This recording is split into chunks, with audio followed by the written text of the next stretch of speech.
पतली पतली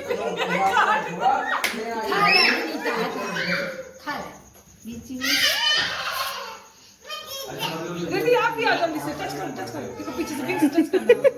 very good. फिर से विंग्स टच करो। अनिका देख अनिका ज्यादा वाह बच्चे खेला है ये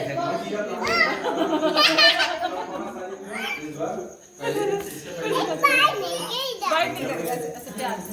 और एक ऐसे प्यार से ये देखो प्यार से। कोई बंदा ये तो क्यूट है ना दीदी। 5 तारीख को उसके बीक नहीं, बस टच करो पीछे से विंग्स टच करो देखो। अब हमारी मैं हूँ कोई नहीं। लग रहा है ना मम्मी है इसलिए नहीं कुछ बोल रहा है। और समझ जा मम्मी हाथ डाल इधर देखिए।